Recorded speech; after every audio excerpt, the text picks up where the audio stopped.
Hi, I'm Katie, and today I would like to share a story from my family about love, loss, and stitching. This is the culmination of a journey that began in 2021 when my great aunt Annie sent me a family treasure that had been carefully preserved with the note that she knew I was the right person to take care of it. That heirloom was the Civil War soldier's sewing kit of my great-great-great-grandfather, Thomas Bellman Bray, and it started a multi-year project to search out the story behind that object, who made it, what it saw, and what history this tiny object carried. Thomas's story, The Things They Kept, is not today's talk, but Thomas's housewife also led me to the woman who made it, Lucretia Robinson, the woman who would become his wife, and also my great-great-grandmother. I felt that her story was equally important as it speaks to stories and themes that are universal. I invite you to join me today in discovering Lucretia's story, the legacy of her stitching, and all that I found from my family to yours. This is a revised version of my presentation for the Attic Summer School 2024 to accompany the release of Lucretia Robinson's Needlebook to share the story behind that project and the family history that inspired it. Today, we'll be talking about the unwritten legacy of ordinary women in history and how so often their stitched objects are our primary connection to them generations later. We'll be looking primarily at one woman, my own great-great-great-grandmother, Lucretia Robinson Bray, as an example of a larger phenomenon. There is very little surviving documentation about her life. I have tracked down what records do exist, but ultimately those only document facts about her life, not who she was as a person. The bare facts of her life do tell us a great deal. From them, we know that she experienced love, loss, and tragedy, that her life was not free from pain and anxiety, but that she also knew the joy of love and family and the comfort of prosperity. What those facts cannot tell us is who she was or how she felt about any of those things that we know happened in her life. All that is left today of Lucretia's hopes and dreams is in the work of her needle, the housewife she made for her sweetheart as he marched off to war in the hope he would remember her, and that was the subject of my presentation for the Attic's 2023 Summer School. In that talk, we focused on the history that was written down, the history of men. The Things They Kept examined an heirloom from my family, the Civil War soldier's sewing kit of my great-great-great-grandfather, Thomas Bellman Bray, likely made by his future wife Lucretia, and how his story connected to the larger experience of Union veterans in post-war America. It was only in closing that I was able to circle back to the woman who made it and her importance in his life. As I said then, Lucretia shaped Thomas's life. His story was ultimately all about her, and her sewing survived to make it to that summer school because of his love for her, that led him to preserve what she made for him and ensure it was cared for by future generations. Although Thomas was extremely active in veterans organizations until the end of his life and took pride in his service, only one piece of his war was passed down to the next generation, his housewife, which appears to have had special meaning for him. The line between all of the history I uncovered and shared in that presentation and an anonymous old object with no known connection to the Civil War is such a fine one. In the end, family ties and the significance of the events it witnessed kept the object tied to its story. So keep in mind today that history, or what we know about history, and those can be two different things, is always shaped by survival bias. Not just what objects survive, but which survive with their context and stories intact. And that's an even more tenuous thread when we come to women's history. Given what I knew about Thomas's background going in, that he was an immigrant and an enlisted soldier in the ranks with no family wealth, it was amazing how much information I was able to uncover. Some of that was because he took pride in his service and tried to keep his story alive by contributing to veterans publications, but most was because of where he ended up in life, as a landowner, a business owner, a pillar of the church, and a man of influence and property in his small town. That was all the result of who he married. Lucretia didn't just shape his life, she shaped the very fact of his story surviving and being worthy of record. So much of what was preserved for me to find was ultimately because of the property and connections she brought to their marriage, although perversely those same records largely overlooked Lucretia herself, the source of it all. And it was her stitching in the form of his huswife that drove me to seek his story out. To be forgotten has been the great dread of mankind from remotest ages. All will be forgotten soon enough, in spite of their best works and the most earnest efforts of their friends to preserve the memory of their lives. This was from the Joe Davies County Portrait and Biographical Album, one of my most informative sources on Lucretia's husband and father. It outlines the stated purpose of the book: to memorialize the founding and settling of the county before those who did so died and were forgotten, along with their stories. Ultimately, I left that first summer school with a profound feeling of a story left unfinished, having said so little about Lucretia, the most important person in Thomas's life. So when I started thinking about a project for the next summer school, I knew I wanted to return to this story and give Lucretia her due. However, there's no equivalent textile object for her, as I already did the housewife, so I had to imagine something that could have belonged to her. To link it to our ongoing story, I chose a needlebook, a sewing essential that every woman would have had in her workbox, and something that Lucretia might have used in stitching Thomas's housewife. It's an imagined piece of her everyday life, since her actual life was largely unrecorded in surviving sources, and few of her possessions have survived. She most definitely would have had a needlebook, a work bag, and other basic sewing accessories for the sewing that was required in her daily life. She might even have had her own housewife, as they were common sewing accessories at the time. Had Thomas's name not survived attached to his housewife, it plausibly could have been mistaken for a woman's possession. So a needlebook was chosen as the object to link it to our story, but in designing this piece, I relied on the one surviving possession that we definitely know belonged to her and was chosen by her. The 20th wedding anniversary is traditionally associated with China. To celebrate their 20th anniversary, Thomas and Lucretia hosted a reception at their home in Elizabeth, Illinois. Lucretia chose a Haviland china pattern, and their neighbors, relations, and friends brought pieces as gifts to assemble a full china service. 98 pieces comprising 12 full-place settings and serving pieces survive today. That service and the invitation to the party where they received it are still in the family. They belong to my mother's first cousin, her perennial partner in crime, Susie, seen here. My mother, Tricia, is on the right in this photo. She totally looks the same today, by the way. If you look at photos from their childhood, even in large family groupings, she and Susie are always standing together. Susie is also the daughter of Annie, seen here, bottom right, and it was Annie who gave me Thomas's housewife and started this journey. And you can also see my mom, again with the short bangs, again sitting next to Susie. Susie was kind enough to lend some of the pieces and the invitation for my presentation and to use in the design of Lucretia's needlebook.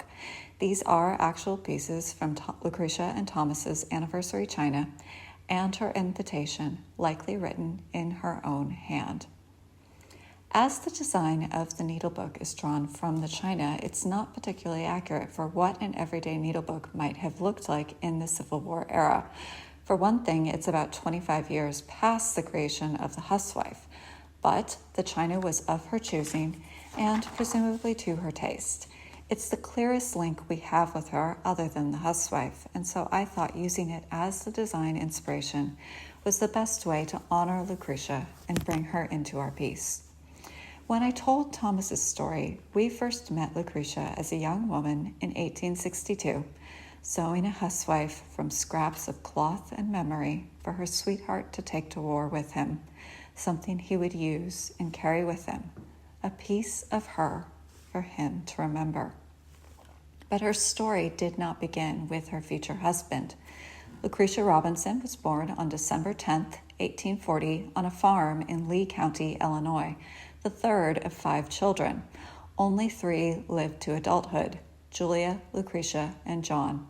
Her younger sister Josephine died aged 3 in 1847 when Lucretia was just 6, and her eldest sister Mary died at 18 in 1853 when Lucretia was 13. By the time Thomas marched off to war in 1862, Lucretia had seen her fair share of tragedy, although not at all uncommon for the time. Her father, Davis Robinson, was an early settler of Joe Daviess County in northwest Illinois, first earning his living through mining and then establishing Elizabeth's General Store, which prospered. He became one of the town's most wealthy and venerated residents, known as Esquire Robinson in Elizabeth due to his long service as Justice of the Peace. Lucretia's mother, Susan, died in 1846 when Lucretia was only 6 years old, 16 days after the birth of her youngest child, John Quincy Robinson. Her father never remarried, leaving him a widower with 5 young children at the time of his wife's death. Lucretia's youngest sister, Josephine, would die a mere 4 months after her mother. At that time, Davis was not yet the established and wealthy tradesman that we knew when he entered Thomas's story. He was making something of himself in a rural but growing area, and he appears to have chosen to focus on his business.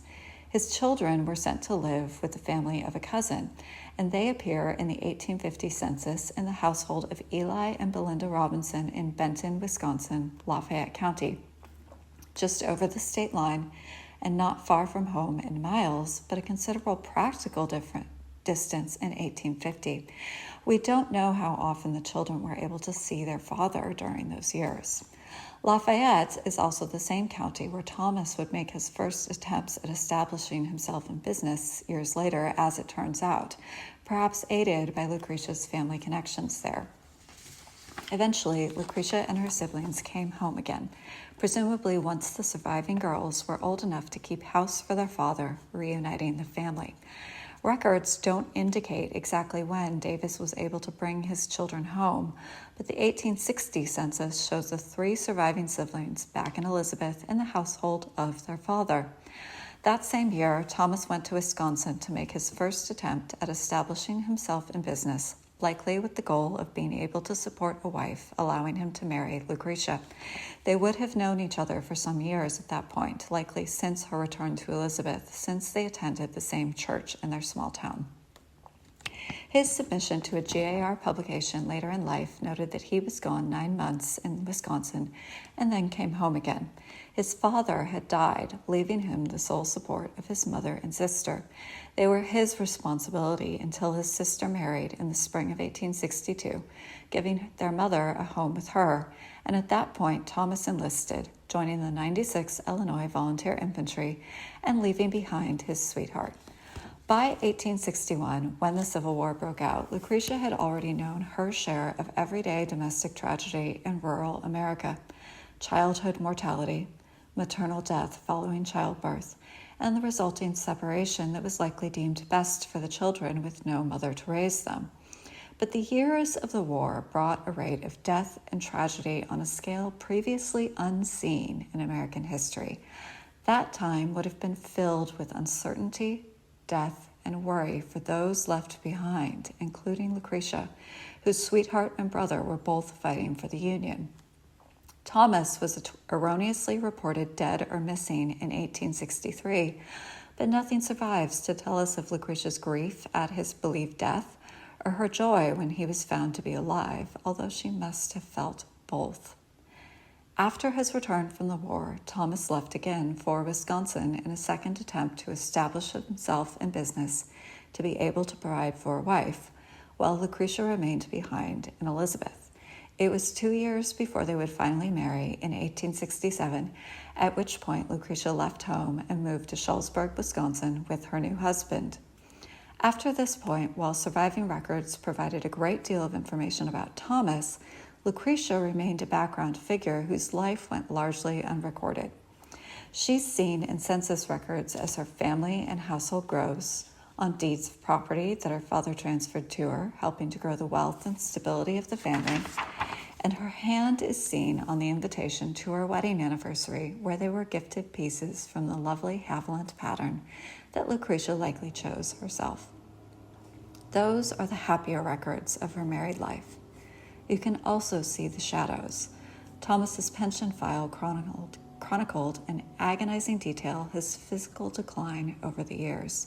He survived the war, damaged but mostly functional, until 1872, when his physical condition broke down entirely only 5 years after their wedding. His neighbors' affidavits testified to the severity of his physical difficulties, but did not speak of the burden of caretaking that would have largely fallen on his wife. She stood before their minister, Reverend Ford, in 1867, and vowed to love her husband, for better, for worse, for richer, for poorer, in sickness and in health, and her marriage encompassed all of those things.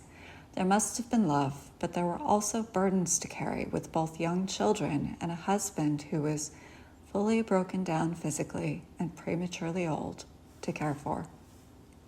Beyond this point, she largely disappears from view, and ultimately searching for more detail on Lucretia was a frustrating task, as the records and sources that provided so much information on Thomas were largely silent on his wife. Unfortunately, the chattiest source that provided the most minutiae about its subjects, the portrait and biographical album, almost entirely omitted woman. But it did provide some of the literal scenes of her life. It included illustrations, as seen here, of the homes and farms of some of the featured residents, giving a general picture of the place where she lived as it existed at the time. My mother tells me it still looks much the same. The largest cache of records relating to Lucretia were from Thomas's pension file, as she fought for her widow's pension after his death in 1915. Lucretia survived him by 11 years, dying herself in 1926 in the house she shared with her eldest son Clyde and his wife Sadie, the same Clyde who inherited his father's housewife. However, even there, she is simply a signature on forms, with no statements about herself or her circumstances, unlike those Thomas had to provide in obtaining his pension, and which were a valuable source of information about his life and condition. The most illuminating document was the letter from her congressman drawing attention to this old lady and her claim. One of the most comforting and frustrating things about studying history is how little it really changes. Lucretia had hired a lawyer and fought for over a year for her pension without result, but once her congressman wrote, his letter was immediately passed to the chief's desk, and her pension was approved 7 days later. It's always about who you know. But all of the facts I could assemble don't truly tell the human story. Presumably, Lucretia must have been frightened when her sweetheart went off to war, fearing she would never see him again. Grieving when she was effectively orphaned at 6, having been separated from her one surviving parent. Devastated when her eldest sister, who likely helped raise her, died. A mixture of relieved and saddened when Thomas returned to her alive but not whole after the war, and frustration when after so long a separation, they still had to wait another 2 years to marry. Nothing survives to tell us how she felt about any of it, although we know she lived it. We can only guess at how she felt and who she was as a person. Some of Thomas's words have survived, but none of Lucretia's have. It was not for lack of trying that I failed to piece together much of Lucretia herself beyond the barest facts of her life. Those records that have survived and are accessible speak primarily to the lives of men, predominantly landowning men. In fairness, had Thomas not gone on to prosperity, several of my best sources on him would not have existed either.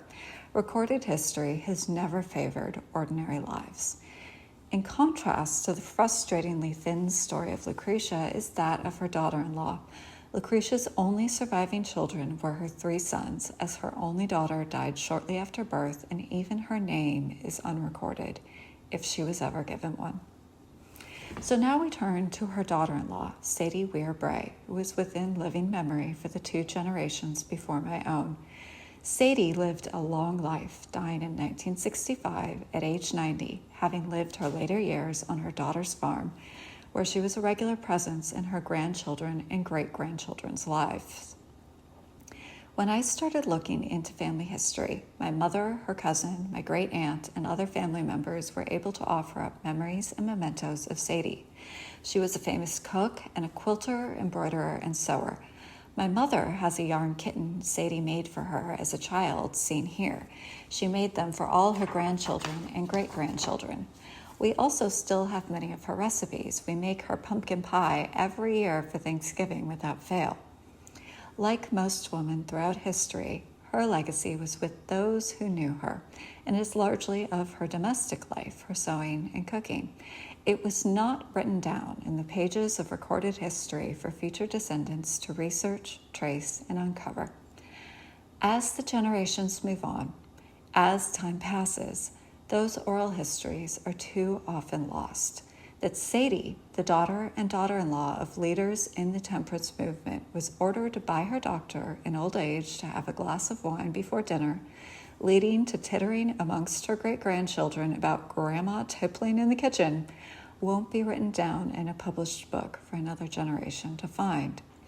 According to my mother's cousin Susie, Grandma B, as she was known to her great-grandchildren, found that her medicine was actually to her taste and enjoyed it greatly after having spent a lifetime scolding everyone else about drinking. The same cousin remembers learning to quilt with Sadie, helping her piece together patches for larger quilt blocks, always stitching by hand, never with a machine. My great-aunt remembered her as always having her work in her lap, set on a board, piecing, and another cousin's primary memory of Sadie was of her tatting work on the edges of pillowcases and tea towels. So many of the memories I collected were about her sitting and stitching, as so many of us will likely be remembered. As I mentioned, we also make her pumpkin pie every year. One thing everyone remembers about Sadie is what a wonderful cook she was. However, that recipe was known to my mother, who has eaten it all her life and served it to her own children, only as a family recipe. That it was Sadie's recipe specifically was mentioned to me by my great-aunt when I started looking into family history. It wasn't written down, and it was information that was almost lost. But for a stray remark, Sadie's most enduring legacy in her family, her famous pie, would not have had her name attached to it. The pie would most certainly endure, but her part would have been lost. There are still stories about Sadie to uncover because she was within the memory of those who knew her and could pass on their remembrances. Lucretia, only one generation earlier, was beyond living memory, and so most of her story and who she was lost. What she loved, dreamed of, wished for in life, even the small details that enrich our understanding of a person, like a favorite recipe or cherished possession, or giggling about grandma drinking in the kitchen. Those things have all been lost to time. Unfortunately, this has largely been the story of women throughout history. There are women in every family that history has forgotten, but who were vitally important to those who knew and loved them. Every person listening can probably think of a formidable woman they have known, a woman who was a force to be reckoned with in her own family sphere, but who didn't go down in the pages of recorded history. These are the women who populate and shape our lives and family trees, but whose histories too often go unrecorded and are ultimately lost.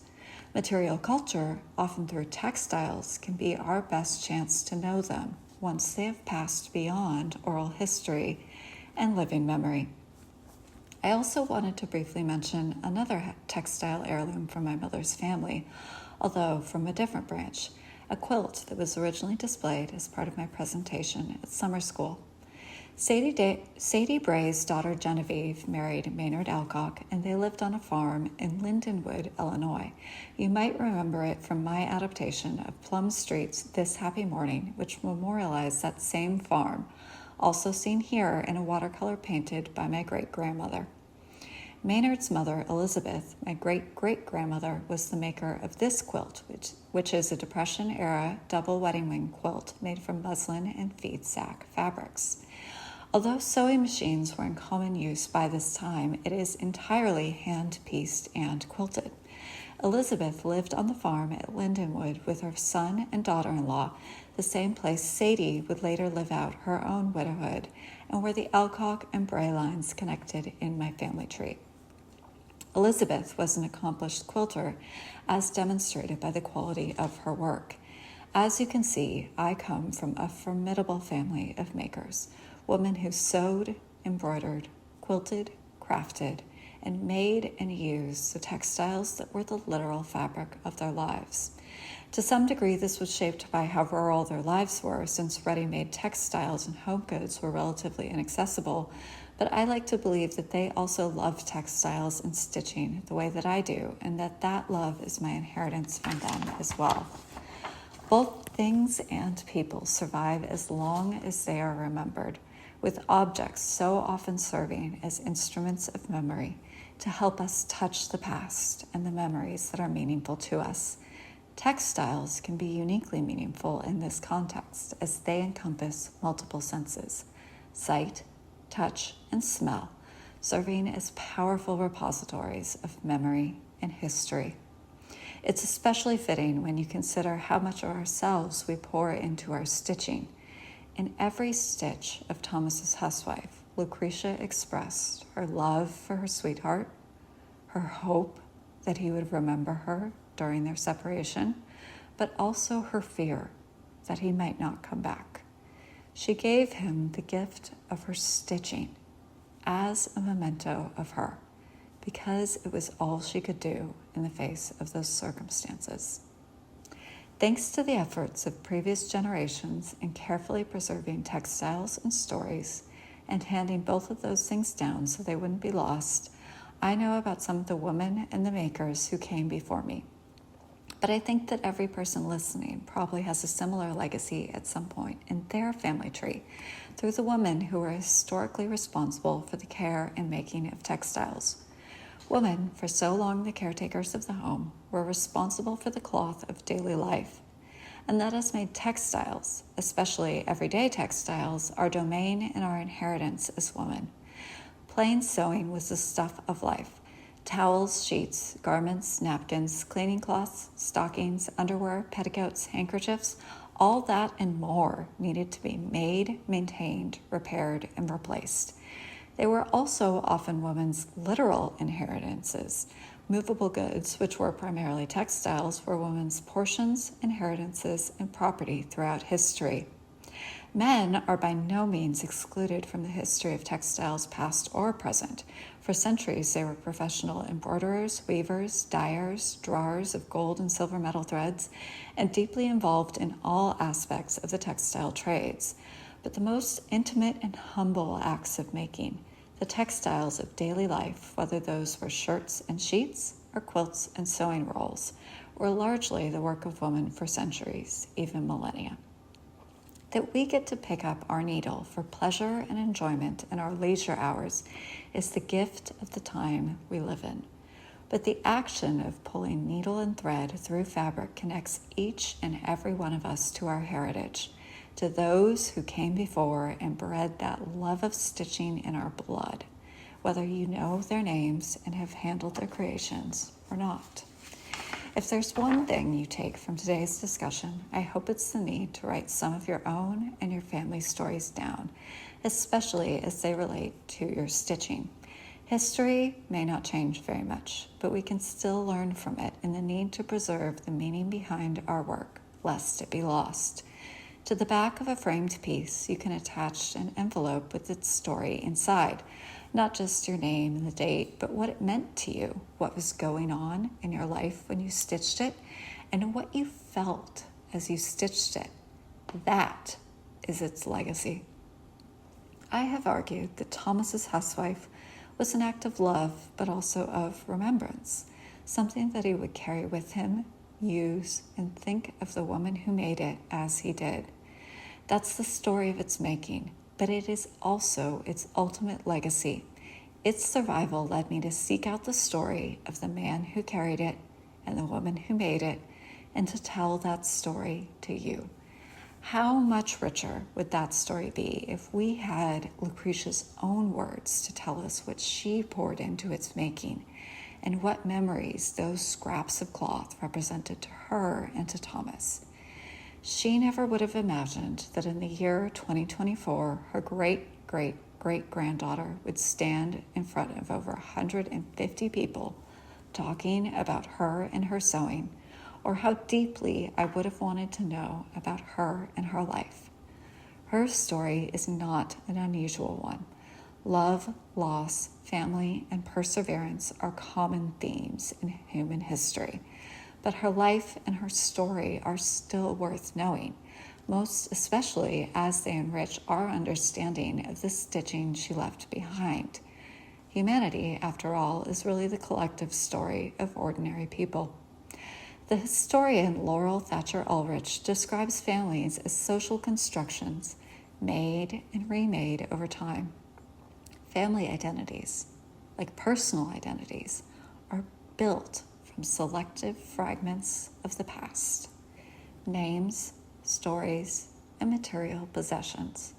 They can be lost or recreated, abandoned or invented. Today's talk is what I have assembled of Lucretia's story from the fragments that remain, but there is still so much left unknown and untold. Laurel Thatcher Ulrich also observed that people make history not only in the work they do and the choices they make, but in the things they choose to remember. I would add to that the things they choose to document so that they can be remembered. If every stitch you take is an act of love and joy, it's also an act of remembrance and legacy. If we don't document our work and its meaning, if we don't preserve that legacy, we will be repeating this cycle and losing our stories. We don't know what of our work will survive or what it will mean to those in the future, but it has meaning to us. And it will be a memory of us to those we love, and that is worth preserving. I hope you will carry Lucretia's story with you and make sure that your own legacy, especially your stitched legacy, does not remain unwritten. Thank you for listening.